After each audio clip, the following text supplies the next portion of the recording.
बेटा innate immunity हो गई थी, आज हम लोग देखेंगे एक्वायर्ड इम्यूनिटी।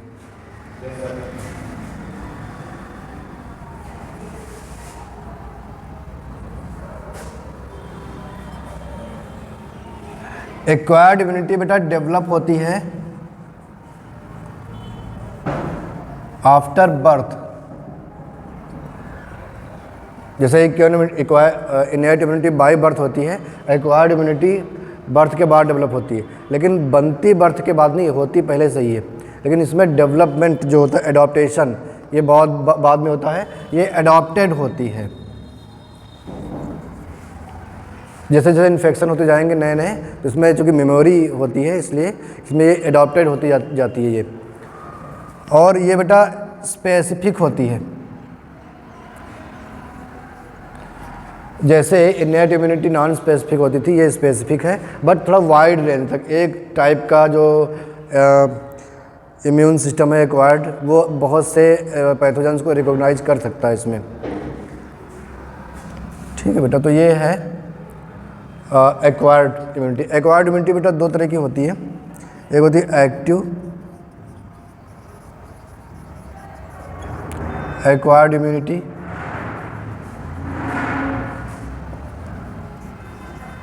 और एक होती है passive active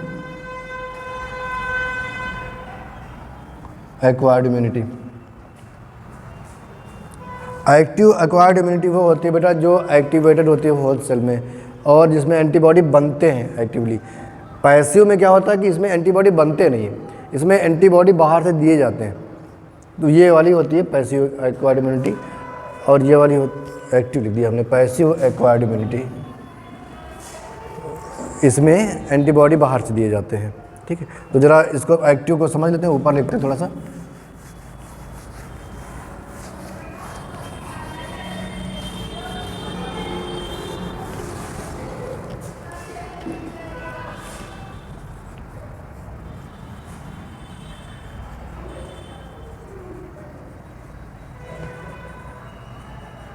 active acquired immunity, इसमें क्या होता है बेटा, ये एक्टिवेटेड होती है इन होस्ट बॉडी। होस्ट के अंदर इसका एक्टिवेशन होता है। इसमें बेटा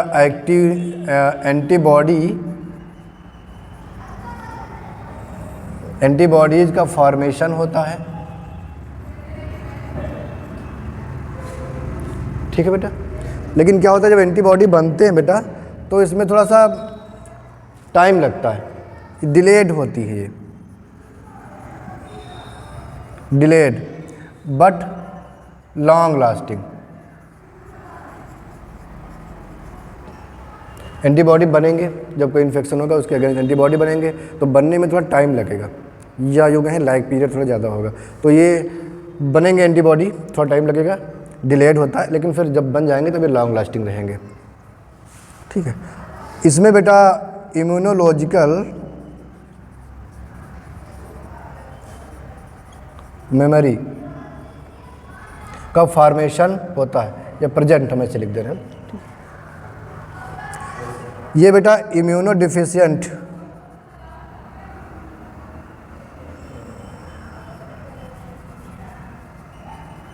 पर्सन के अंदर इफेक्टिव होगी कि नहीं होगी? नहीं होगी बेटा, नॉट इफेक्टिव इन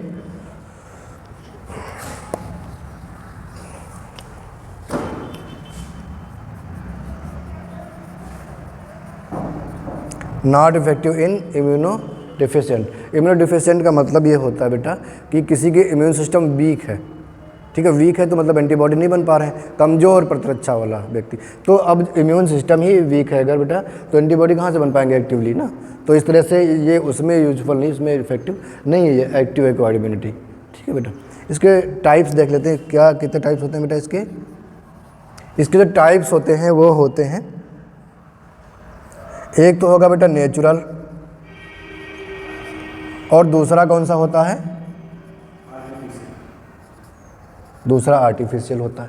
बेटा नेचुरल में कौन सा होगा, इन्फेक्शन, जब किसी को इन्फेक्शन हो जाए, जब कोई बैक्टीरिया वायरस कुछ भी अगर बॉडी के अंदर इंटर कर रहा है तो उसके अगेंस्ट एंटीबॉडी बनते हैं, तो ये तो हुआ इन्फेक्शन। तो ये नेचुरल प्रोसेस है, नेचुरली इन्फेक्शन हो रहा है और फिर एंटीबॉडी बन रहे हैं उसके against.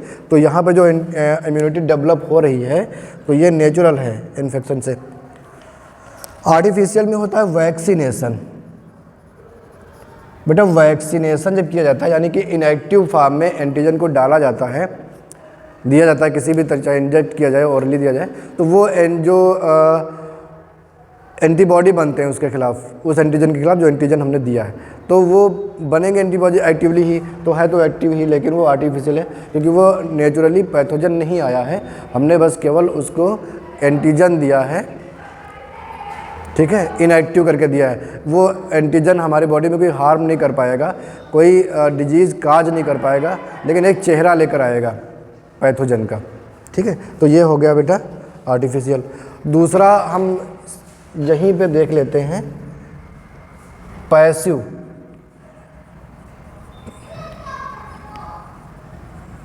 Acquired, passive acquired immunity, ये बेटा होस्ट के बॉडी के होस्ट समझ रहे हो ना बेटा, जिसके अंदर कोई पैथोजन आ रहा है तो वो होस्ट होता है, जो पैथोजन आ रहा है वो पैरासाइट है। कोई पैरासाइट जैसे बेटे कोई भी चीज़, जैसे मेहमान आता है तो वो गेस्ट होता है, जिसके यहाँ आता है वो होस्ट होता है, तो वो बॉडी, तो ये जैसे ये होस्ट के बॉडी के अंदर डेवलप होती थी ये इम्यूनिटी, यहाँ पर होस्ट के बॉडी के अंदर ये एक्टिव नहीं होगी, ठीक है, not activate in host body. एक बात। दूसरी बात ये बेटा, जैसे हमने इसमें कहा कि इसमें एंटीबॉडी बनते हैं, यहाँ पर एंटीबॉडी बनते नहीं है, तो क्या होगा, यहाँ पे pre formed antibody, pre formed यानी बने बनाए एंटीबॉडी,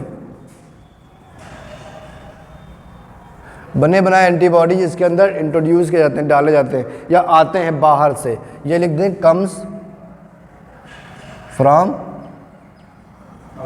आउटसाइड, ठीक है बेटा।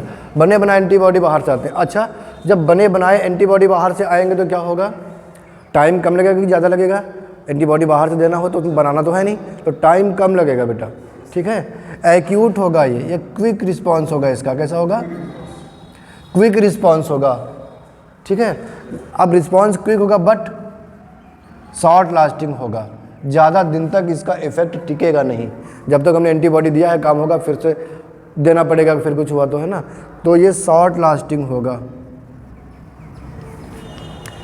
यहाँ पर बेटा जो रिस्पॉन्स है बेटा वो क्विक नहीं था, स्लो रिस्पॉन्स था, इसका देर में होता है, इसका रिस्पॉन्स क्विक होता है, एक्यूट रिस्पॉन्स होता है, बट शॉर्ट लास्टिंग है, कुछ समय तक इसका रिस्पॉन्स रहेगा। ये बात तो समझ में आ गई ना बेटा, क्यों, क्योंकि एंटीबॉडी दिया गया है, दोगे तुरंत काम करेगा, यहाँ बनाना है तो बनाने में कुछ टाइम तो लगेगा ना बेटा।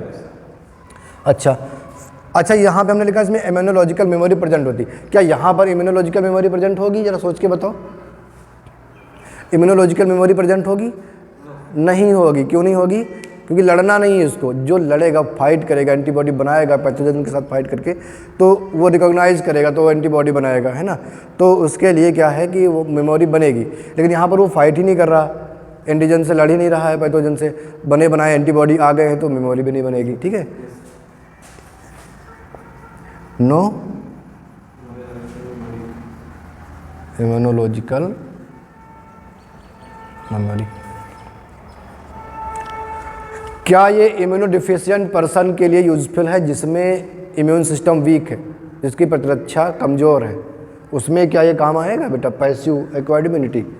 बिल्कुल आएगा, क्योंकि ये जब वीक है फिर भी बाहर से देना है ना, वीक है मतलब बन नहीं पाएंगे, लेकिन बाहर से तो दे सकते हैं ना बेटा इसको हम, तो इसको बाहर से दिया जाएगा, तो ये यूज़फुल है किसके लिए बेटा, यूज़फुल इन इम्यूनो डिफिशिएंट पर्सन।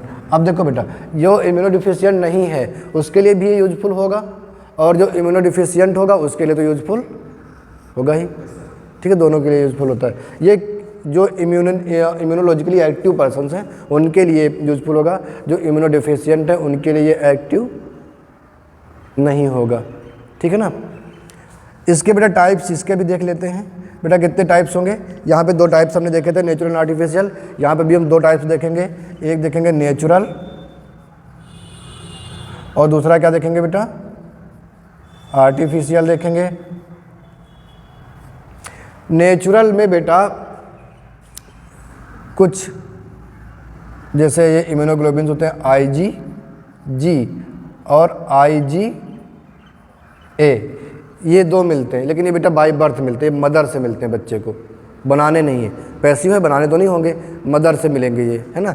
और जब ये मदर से मिलेंगे बेटा, IgG किससे मिलेगा, प्लेसेंटा से मिलेगा। किससे मिलेगा बेटा, placenta is the unit, physiological unit है बिटवीन फीटस एंड मदर, और उस प्लेसेंटा के थ्रू फीटस को न्यूट्रिएंट्स मिलते हैं, ऑक्सीजन मिलती है और एक्सक्रीटरी प्रोडक्ट बाहर होते हैं, कार्बन डाइऑक्साइड बाहर होती है।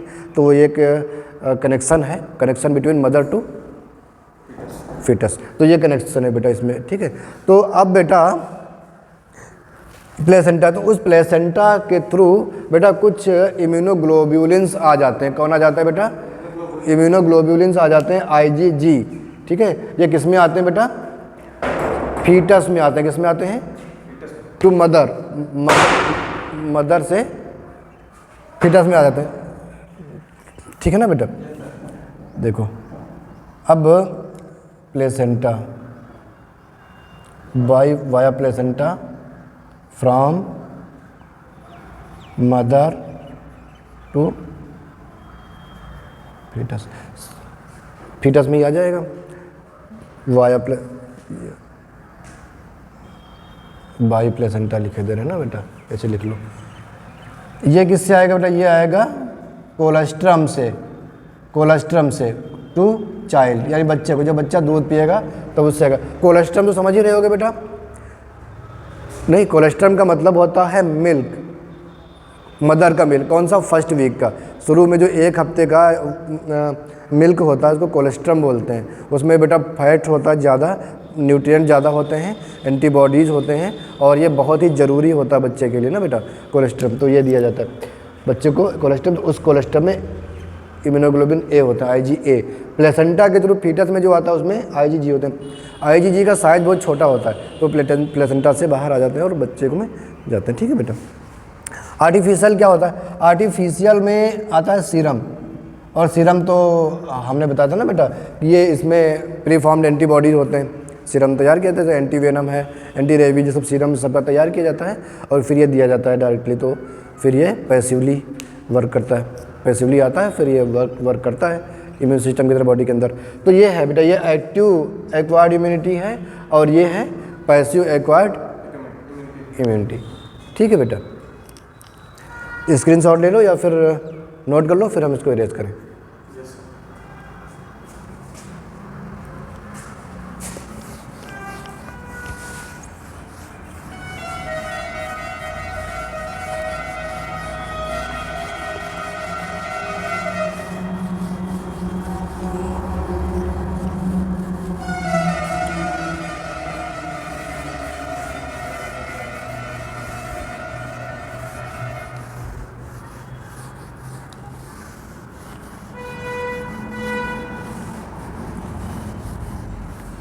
हमने यहाँ बराबर से लिख दिया था दोनों को आमने सामने, एक्टिव और पैसिव को। तुम देख करके इनमें डिफरेंस भी समझ सकते हो।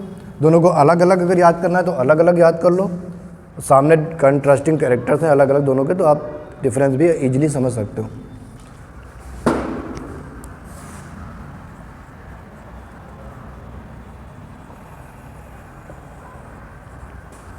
एक्टिव एक्वायर्ड इम्यूनिटी की बात करें बेटा, अगर हम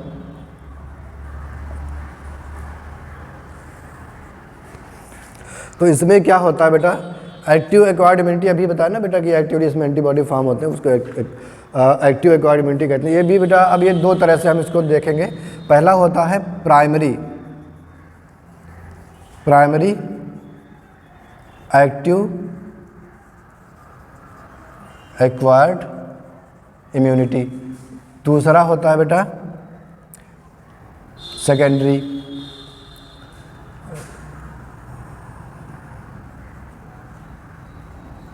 एक्टिव एक्वायर्ड इम्यूनिटी। ठीक है, ये वाली जो बेटा होती है सेकेंडरी, ये मेमोरी बेस्ड होती है, इम्यूनिटी है, मेमोरी बेस्ड इम्यूनिटी है ये। और इसको हम एक और नाम से जानते हैं, जो नाम है इसका बेटा एनेमनेस्टिक,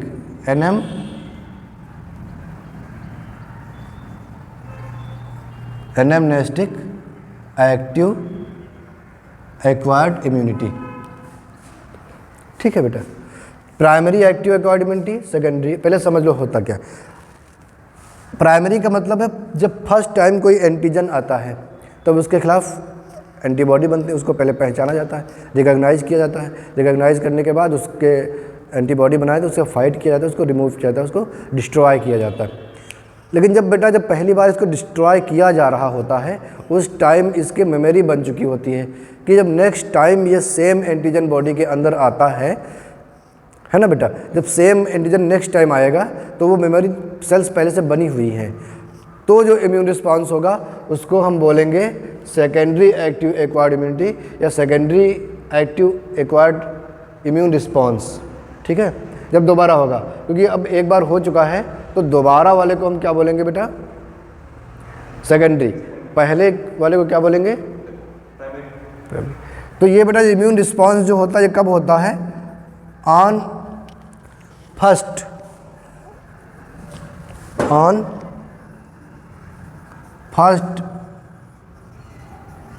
एनकाउंटर विद एंटीजन। जब पहली बार एंटीजन आएगा उसके साथ एनकाउंटर होगा, रिएक्शन होगा, ठीक है, तो वहाँ पर तब इसको बोलेंगे प्राइमरी। ठीक, तो इस कंडीशन में बेटा क्या होगा, इस कंडीशन में जो इम्यूनोग्लोब्युलिन होंगे वो IgE ज़्यादा बनेंगे IgG के कंपेरिजन में। IgG बहुत छोटे होते हैं, अभी हमने थोड़ी देर पहले बताया इसको, है ना, और ये IgE जो होते हैं वो साइज में काफ़ी बड़े होते हैं। ये हम आगे पढ़ेंगे, देखेंगे डिटेल में, अभी इसको बस नाम से जानो। ठीक, ये IgE है, IgG है।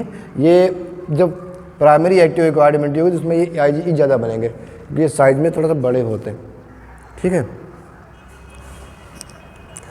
अच्छा, जब ये बनेंगे बेटा, पहली बार को एंटीजन बनता है तो टाइम कम लगता है कि ज़्यादा लगता है, ज़्यादा लगेगा ना थोड़ा सा कंपैरेटिवली।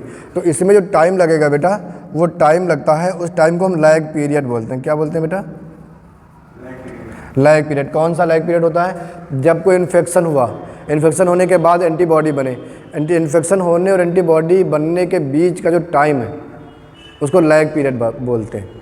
इन्फेक्शन हुआ, एंटीबॉडी बने और इम्यून रिस्पांस जिसको बोलते हैं प्रोड्यूस हुआ। इन्फेक्शन और इम्यून रिस्पांस के बीच का जो टाइम पीरियड होता है वो होता है लैग पीरियड। तो लैग पीरियड इसमें होता है 3 to 5 डेज का इसमें लैग पीरियड रहता है। ठीक है बेटा,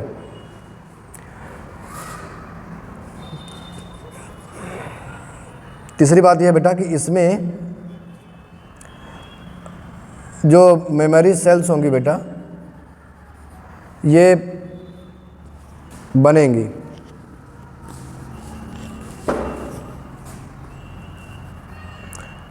फॉर्म होंगी, फॉर्मेशन होगा एंड रिटेंशन होगा। रिटेन्ड, फॉर्म्ड, ऐसे लिखो, formed and retained.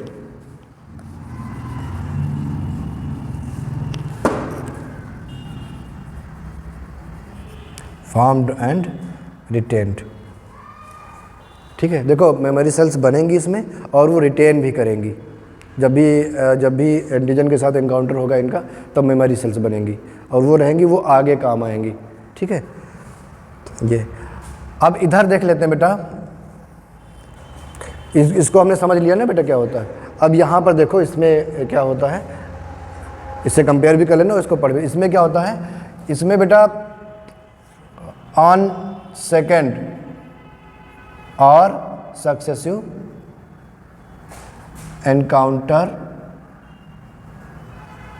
With antigen, antigen के साथ दोबारा जब एनकाउंटर होता है, सेम एंटीजन, हम लिख दें यहाँ पे सेम एंटीजन तो और सही रहेगा, क्योंकि वही एंटीजन जब आएगा तो ये सेकेंडरी रिस्पॉन्स कहा जाएगा। पहली बार तो हुआ वो प्राइमरी रिस्पॉन्स कहा गया, क्योंकि ये पहली बार एंटीबॉडी बने। अब उसके मेमोरी सेल्स बनी हुई हैं, तो जब दोबारा वही एंटीजन आएगा तो वही मेमोरी सेल्स जो हैं वो एंटीबॉडी के फॉर्म में वो एंटीबॉडी प्रोड्यूस करेंगी, तब दोबारा एनकाउंटर होगा। तो ये सेकेंड और सक्सेसिव, मतलब इसके बाद जितने भी होते चले जाएंगे। अब यानी कि तीसरी बार जब कोई एंटीजन आ रहा है तो उसको हम टर्सरी रिस्पॉन्स कहेंगे। ऐसा नहीं होगा, तीसरी बार है, चौथी बार है, पाँचवीं बार है, जब भी आएगा तो उसको हम सेकेंडरी रिस्पॉन्स ही बोलेंगे, सेकेंडरी एक्वायर्ड इम्यूनिटी ही बोलेंगे। ठीक है। अब इसमें बेटा क्या होता है कि ये जो इधर हमने AG लिख दिया है ना, IG होगा यहाँ, ठीक है। IgG इसमें ज़्यादा होंगे और IgE का कंसंट्रेशन इसमें कम होगा। ठीक है, ये कंसंट्रेशन ऑफ IgG है, ये कंसंट्रेशन ऑफ IgE है। तो इसमें देखो IgE का कंसंट्रेशन ज़्यादा था, इसमें IgG का कंसंट्रेशन ज़्यादा है। लैग पीरियड क्या होगा बेटा इसका लैग पीरियड क्या होगा बेटा? इसका लैग पीरियड कम होगा, 1 to 3 डेज मैक्सिमम है ना। 1 दिन लगेगा, 2 दिन या फिर मैक्सिमम 3 दिन लग सकते हैं इसको, क्योंकि मेमोरी सेल्स बनी हुई है। जब भी कोई एंटीजन आएगा तो उसके साथ तुरंत रिस्पॉन्स होगा, 1 दिन में 2 दिन में हो जाएगा, लाइफ पीरियड कम होता है। तो मेमोरी सेल्स यहाँ पे क्या, मेमोरी यहाँ पे बनेगी कि नहीं बनेगी बेटा? बनेगी नहीं, रिटेन करेगी। तो ये चीज़ ध्यान देना, बनेगी यहाँ, ये फिर आगे रिटेन रहेगी हमेशा। ठीक है, क्योंकि वो सेल डिवाइड होगी और डिवाइड होने के बाद क्या होगा, वो मेमोरी सेल बनेगी और फिर वो प्लाज्मा सेल्स बनाएगी, और उसके बाद जब दोबारा इन्फेक्शन होगा तो मेमोरी सेल फिर से एक रह जाएगी। तो हर बार एक बार डिवाइड होगी, है ना। देखो कैसे हम बता रहे हैं यहाँ पे, इसको तुम लोग देखो, स्क्रीनशॉट ले लो या फिर नोट कर लो। हो गया बेटा? हम थोड़ा सा वो एक डायग्राम बना के बताएंगे, इसको इरेज करें।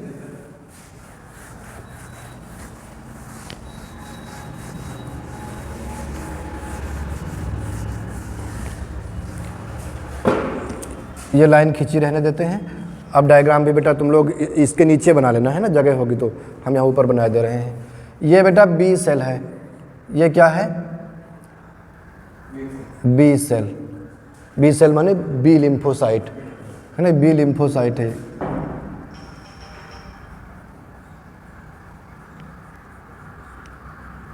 ये बी लिम्फोसाइट है और इसको हम बोलेंगे नेव सेल। क्या बोलेंगे बेटा इसको? नेव सेल बोलेंगे ना बेटा, इसको नेव सेल बोलेंगे। और ये नेव सेल मान लो कोई एंटीजन आया, ये कोई एंटीजन है, ये क्या है बेटा? इसको मैं ऐसे दिखाएं, ये कोई एंटीजन है, एंटीजन, ये क्या है? एंटीजन, ये है एंटीजन X। ठीक है, अब जब एंटीजन आया तो इसके रिस्पॉन्स में ये सेल क्या करेगी? डिवाइड करेगी, और डिवाइड करने के बाद एक बना देगी मेमोरी सेल। ऐसे मेमोरी सेल बन जाएगी। और एक बनाएगी बेटा क्या? Plasma cell. क्या बनाएगी? प्लाज्मा सेल डिवाइड होकर के बहुत सी सेल्स बनाएगी, बहुत सी प्लाज्मा सेल्स बन जाएंगी बेटा। और ये प्लाज्मा सेल्स क्या सीक्रेट करेंगी? एंटीबॉडी। क्या सीक्रेट करेंगी? एंटीबॉडी। आपको बताया ही क्या होता है, क्या होता है बेटा? कुछ ग्लाइकोप्रोटीन्स होते हैं बेटा, जो कि ये एंटीबॉडी जो कि ग्लाइकोप्रोटीन के बने हुए होते हैं, और ये एंटीजन से फाइट करते हैं, उसको डिस्ट्रॉय करने का काम करते हैं। तो ये बेटा बहुत से क्या बन गए बेटा? प्लाज्मा सेल्स बन गए। अब ये बेटा क्या है? लिम्फोसाइट है कि नहीं है? लिम्फोसाइट है, बी सेल है। तो ये बन गई प्लाज्मा सेल, ये बन गई मेमोरी सेल। अब बेटा ध्यान देना, मेमोरी सेल हो चाहे प्लाज्मा सेल हो, both are the type of lymphocyte, both are the type of B cells. दोनों बी सेल्स होती हैं, मेमोरी सेल्स भी और प्लाज्मा सेल्स भी। अब बेटा क्या होगा कि दोबारा जब कोई इन्फेक्शन हुआ तो यही सेल काम आएगी। अब देखो ये सेकेंडरी में आ जाओ, सेकेंडरी में मेमोरी सेल तुम्हारे पास पहले से है कि नहीं? बोलो, है ना बेटा। अब यहाँ पर अब क्या हो गया बेटा? यहाँ पर सेम एंटीजन आया है, ये कौन है? एंटीजन X है। अब जब एंटीजन सेम आ गया तो इसको टाइम नहीं लगेगा, क्योंकि ये उसी की मेमोरी है, उसी से जाकर तुरंत बाइंड करेगा। अब यहाँ पर ये डिवाइड होगी और एक क्या बना देगी, मेमोरी सेल। वैसे ही एक क्या बना देगी, मेमोरी सेल, और दूसरी क्या बनाएगी, प्लाज्मा सेल। क्या बनाएगी, प्लाज्मा सेल। ये डिवाइड होकर बहुत सी प्लाज्मा सेल बनाती है, बहुत सी प्लाज्मा सेल्स बनाएगी, और सब क्या निकालेंगी बेटा,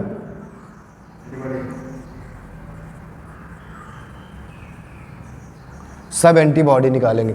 और सब एंटीबॉडी निकालेंगे तो फिर ये एंटीजन को, जो भी पैथोजन है उसको डिस्ट्रॉय करेंगे, और मेमोरी सेल फिर रहेगी हमारे पास। ये नेक्स्ट जब कोई पैथोजन आएगा तो उसके साथ फिर से यही करेगा। तो हर बार यही होगा। तो पहली बार ये नेव सेल थी, अब ये मेमोरी सेल है। ठीक है, तो ये अब देखो इसमें, अब ये हमने नोट किया है, उसी पे डायग्राम आप नीचे बना लेना, ये और फिर ये मेमोरी सेल है, यहाँ पे जा रही है, देखो। ठीक है बेटा, तो इस तरह से। अब ये चीज़ ये याद रखना कि both memory cell and plasma cell are type of B cell या लिम्फोसाइट। वही है ना बेटा, डिवाइड हुई है सेल। तो इस तरह से ये बेटा प्राइमरी एक्टिव एक्वायर्ड इम्यूनिटी है या प्राइमरी एक्टिव इम्यून रिस्पॉन्स है। ये बेटा सेकेंडरी एक्टिव इम्यून रिस्पॉन्स है। ठीक है बेटा, अब हम इसके आगे देखेंगे इम्यून सिस्टम में होता क्या क्या है।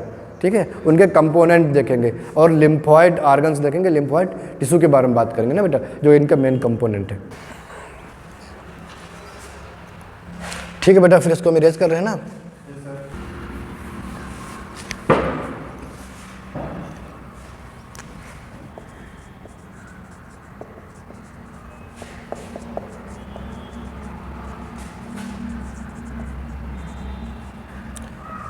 एक्वायर्ड इम्यून सिस्टम के अंदर आते हैं लिम्फॉइड टिश्यू।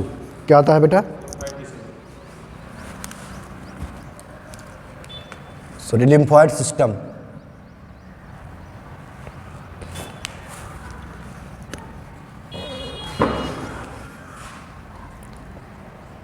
लिम्फॉइड सिस्टम आता है एक्वायर्ड इम्यून सिस्टम में, है ना। तो इसमें बेटा हम पहला देखेंगे लिम्फॉइड ऑर्गन, दूसरा देखेंगे लिम्फॉइड टिश्यू, तीसरा होता है लिम्फॉइड सेल्स, यानी बात हो रही है लिम्फोसाइट की, है ना। लिम्फॉइड सेल माने लिम्फोसाइट्स। तो लिम्फॉइड ऑर्गन, लिम्फॉइड टिश्यू और लिम्फॉइड सेल। और भी कुछ होता है बेटा, वो होता है लिम्फॉइड सॉल्युबल, इनसॉल्युबल ग्लाइकोप्रोटीन्स, है ना बेटा।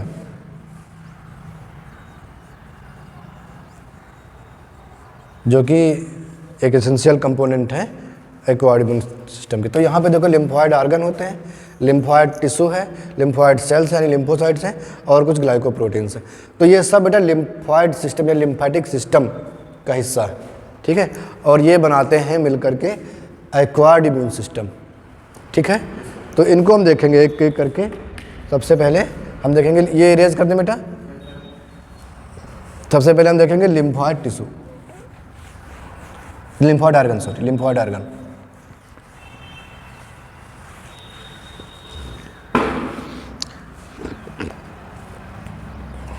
लिम्फॉइड ऑर्गन बेटा दो तरह के होते हैं। There are two types of lymphoid organ. पहला होता है प्राइमरी लिम्फॉइड ऑर्गन,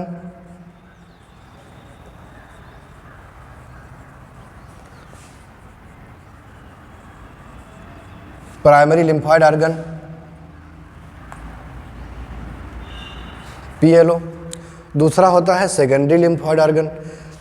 पहले प्राइमरी लिम्फॉइड ऑर्गन देख लेते हैं क्या होता है। प्राइमरी लिम्फॉइड ऑर्गन वो होता है बेटा जहाँ पर जो लिम्फोसाइट्स होते हैं वो बनते हैं, लिम्फोसाइट का फॉर्मेशन होता है और मैच्योरेशन होता है, उसको बोलते हैं primary lymphocytes. Where formation and maturation of lymphocyte occurs, तो ये कहा जाएगा प्राइमरी लिम्फोइड ऑर्गन। यानी कि फॉर्मेशन हो, मैचुरेशन हो लिम्फोसाइट के, यहाँ पर वो ऑर्गन प्राइमरी लिम्फोइड ऑर्गन कहा जाता है। ठीक है, एग्जाम्पल मेरे बच्चों, पहला एग्जाम्पल इसका है बोन मैरो, और दूसरा होता है बेटा थाइमस। बोन मैरो और थाइमस। तो बोन मैरो तो आपको पता है बेटा, बोन्स की मैरो कैविटी में बोन मैरो होता है। ठीक है, रेड बोन मैरो और येलो बोन मैरो। तो जो रेड बोन मैरो होता है वहाँ पर बेटा लिम्फोसाइट बनते हैं, है ना, लिम्फेटिक टिश्यू होता है, लिम्फोइड टिश्यू, और माइलॉइड टिश्यू भी होता है। माइलॉइड टिश्यू में आरबीसी, प्लेटलेट्स और वो सब सेल्स जो हमने एक बार बात कर चुके हैं ना बेटा, वो बनती। और यहाँ पर बनती है लिम्फोइड सेल, लिम्फोसाइट्स बनती। तो बोन मैरो में, तो देखो बेटा बोन मैरो में बनता क्या है, बोन मैरो में बी लिम्फोसाइट बनती हैं, B lymphocyte and T lymphocytes बनती हैं। जिसमें से बेटा बी लिम्फोसाइट जो है ये बनती भी है और मैचुरेशन भी यही होता है, ट्रेनिंग भी यही होती है ना, training, recognition in self and non self, self और नॉन सेल्फ को पहचानने की ट्रेनिंग, है ना, यहाँ पे दी जाती है। मैचुरेशन यहाँ पे होता है। और टी लिम्फोसाइट जो है बेटा बनती तो यहाँ पर हैं, लेकिन मैचुरेशन इनका यहाँ पे नहीं होता। कहाँ पे होता है, थाइमस में होता है मैचुरेशन ऑफ टी लिम्फोसाइट। बेटा एक चीज समझ गए ना, बी लिम्फोसाइट का फॉर्मेशन एंड मैचुरेशन दोनों बोन मैरो में होता है। टी लिम्फोसाइट बनती बोन मैरो में है, लेकिन मैचुरेशन एंड ट्रेनिंग कहाँ होती है, थाइमस में। थाइमस क्या है बेटा, एक एंडोक्राइन ग्लैंड भी है और एक लिम्फोइड ऑर्गन भी है। कहाँ होता है बेटा, बिटवीन द लंग्स, लंग्स के बीच में होता है। और बेटा जो एओर्टा होती है उसके वेंट्रल साइड में प्रेजेंट होती है ये। ठीक है, थाइमस ग्लैंड, इससे हार्मोन भी निकलता है थाइमोसिन। थाइमोसिन हम कौन सा, थाइमोसिन हार्मोन निकलता है जो कि टी लिम्फोसाइट के मैचुरेशन एंड ट्रेनिंग को स्टिमुलेट करता है। ठीक है, तो ये बेटा क्या है, एक प्राइमरी लिम्फोइड ऑर्गन है। तो कितने प्राइमरी लिम्फोइड ऑर्गन होते हैं बेटा, एक होता है बोन मैरो और एक होता है थाइमस। ठीक है, ये दो आपके प्राइमरी लिम्फोइड ऑर्गन है ना बेटा। फिर हम देखेंगे सेकेंडरी लिम्फोइड ऑर्गन, दूसरा कौन सा है बेटा, सेकेंडरी लिम्फोइड ऑर्गन। हाँ, SLO ये होगा। ये बेटा सेकेंडरी लिम्फोइड ऑर्गन क्या होता है, वेयर स्टोरेज, देखो बनेंगे तो यहाँ प्राइमरी में, फिर स्टोर होंगे कहाँ, सेकेंडरी लिम्फोइड ऑर्गन में। स्टोरेज एंड प्रोलिफरेशन, प्रोलिफरेशन का मतलब था डिवाइड, सेल डिवाइड होती है, इंक्रीज इन नंबर। जब सेल डिवाइड करके नंबर बढ़ाते हैं उसको प्रोलिफरेशन बोलते हैं। ठीक है, तो यहाँ पे स्टोर होगी और उतनी थोड़े ना रहेंगी, फिर वो बढ़ेंगे तो नंबर में ना, तो नंबर बढ़ने के लिए उनको डिवाइड होना पड़ेगा, जिसको बोलते हैं प्रोलिफरेशन।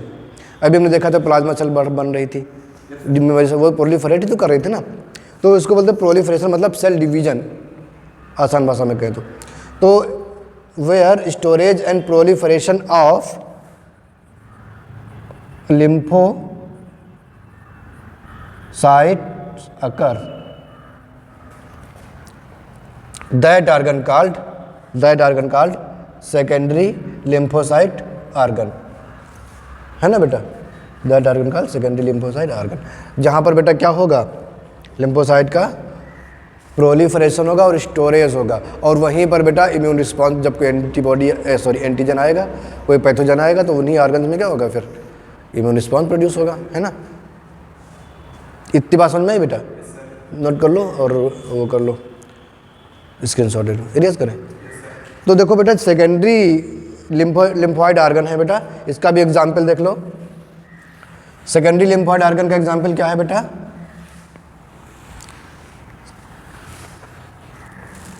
स्प्लीन। क्या है? स्प्लीन।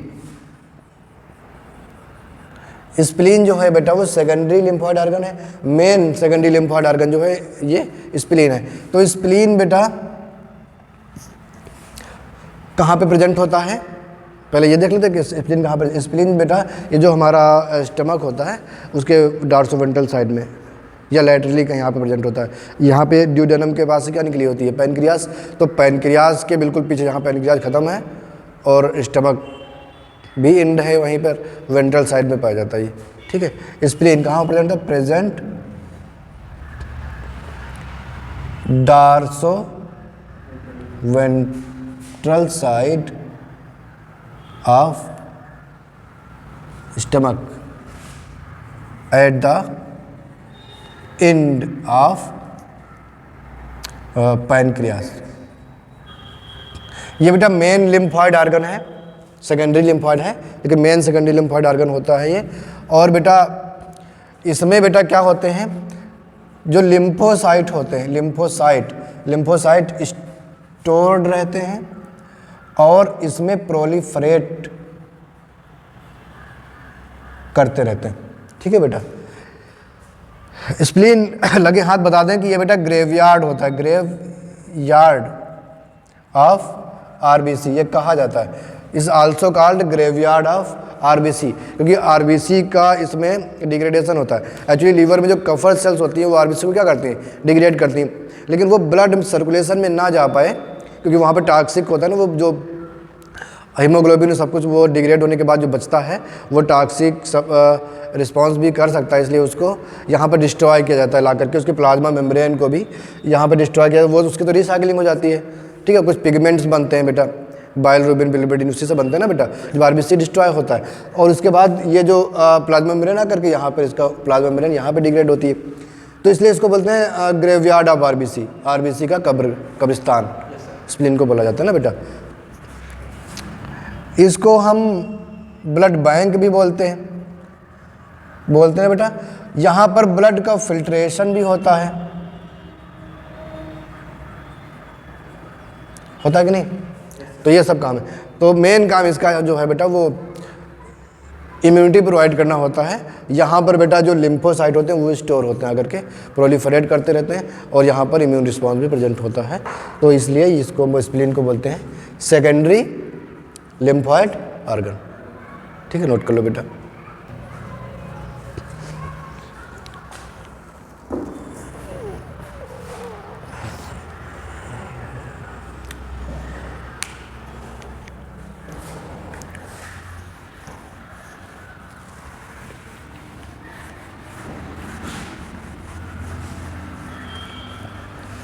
दूसरा होता है बेटा पेयर्स पैचेज।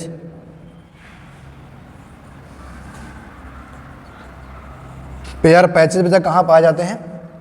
ये प्रेजेंट होते हैं बेटा इन जीआईटी, गैस्ट्रो इंटेस्टाइनल ट्रैक्ट, और ख़ास तौर से कहाँ पे? ड्यूडेनम और जूजेनम में। ठीक है।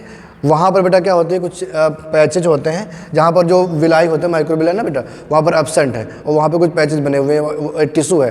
एक्चुअली बेटा ये लिम्फॉइड टिश्यू होता है जो कि एग्रीगेट होता है और वहाँ पर जो लिम्फोसाइट्स होती हैं वो स्टोर होती हैं और वहीं पर इम्यून रिस्पॉन्स प्रोड्यूस होता है और वहीं पर उनका प्रोलिफरेशन भी होता रहता है लगातार। ठीक है।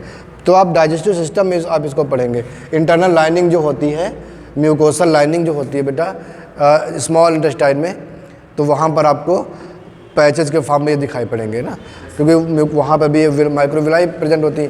तो कुछ जगहों पर माइक्रोविलाई एब्सेंट होते हैं और ये प्रेजेंट होती है। तो ये बेटा कहाँ प्रेजेंट होंगी? स्मॉल इंटेस्टाइन में, स्मॉल इंटेस्टाइन की इंटरनल लाइनिंग में प्रेजेंट होते हैं बेटा। ठीक है। तो ये भी क्या करते हैं? ये सेम इनका भी है, ये लिम्फोसाइट को स्टोर करते हैं और लिम्फोसाइट वहाँ पर प्रोलिफरेशन करते हैं और इम्यून रिस्पॉन्स प्रोड्यूस करते हैं। ठीक है बेटा। And produce immune response. तो ये हो गया। उसके बाद हम देखेंगे बेटा लिम्फोइड टिश्यू। लिम्फोइड टिश्यू में आपको लिम्फ नोड्स आएंगे, टॉन्सिल्स आते हैं, ठीक है। तो ये सब हम अब इतना तुम लोग ठीक से पढ़ो बेटा, रिवाइज कर लो, करना घर पे। जो चीज़ें समझ में नहीं होंगी या कोई क्वेश्चन होगा तो तुम पूछना नेक्स्ट लेक्चर में आकर के, ठीक है। तो बेटा कल जो लिम्फोइड टिश्यू है बेटा वो हम कल स्टार्ट करेंगे ना।